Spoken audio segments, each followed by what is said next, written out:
Homme du pays, Jean-Philippe Gossot connaît Chamonix, l'histoire et les hommes, les sommets, les coins, les recoins. Il nous emmène aujourd'hui à la plage, non pas celle de la mer de glace, mais celle du Boucher. Toute une aventure, celle de cette oasis de fraîcheur qui a été un centre de rencontres, de détente et de fêtes. Jean-Philippe Gossot, la plage de Chamonix, effectivement, ce n'est pas celle de la mer de glace. Non, alors effectivement, la plage de Chamonix, pour ceux qui ne la connaissaient pas, c'est un titre un petit peu bizarre. C'est à la limite de l'oxymore, un petit peu comme le port de la mer de glace, ou des choses comme ça, quoi. Mais la plage de Chamonix, ça a vraiment existé, en fait. C'était dans les années de 1900 à 1970.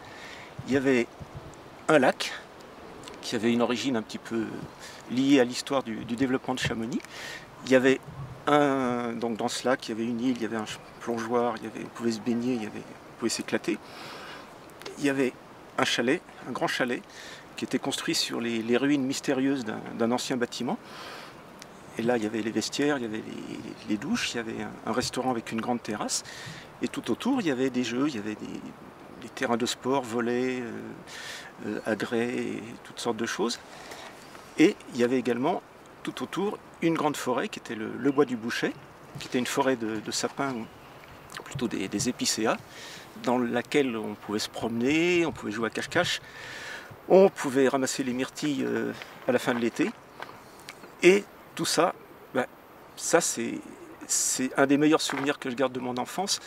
Tout le monde allait là-bas. Alors quand on était petit, on allait avec la famille. Quand on était plus grand, on allait avec les copains. Après, on allait en bande, on allait en couple, puis à nouveau en famille. Tous les gens allaient à la plage, quoi. Les chamonniards, les touristes.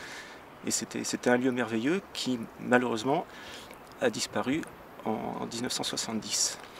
Un lieu de détente, mais aussi un lieu de vie que vous restituez parfaitement dans ce superbe album paru aux éditions Aesop, la plage de Chamonix, le casino municipal du Boucher et autres lieux de 1900 à 1970, avec une iconographie remarquable sur à la fois des photos d'époque, avec la présence de personnalités vraiment prestigieuses, les skieurs, les politiques, et puis vraiment toute l'ambiance est parfaitement relatée, avec vraiment un choix de photos.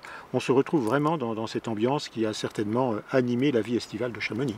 L'histoire du lac, de la plage, c'était assez lié aux anciens casinos de Chamonix et aux anciennes patinoires aussi.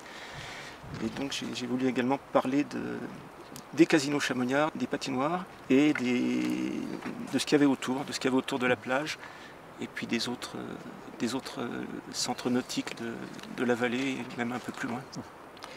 Et puis c'est une belle œuvre de filiation, puisque, rappelons-le, Jean-Philippe Gossot est le fils de Philippe Gossot, qui était le reporter de Chamonix avec Roger Frison-Roche, et ils ont été l'un et l'autre la mémoire de ce lieu, un lieu de vie, un lieu de détente et un lieu de rêve. Merci Jean-Philippe Gossot. Merci.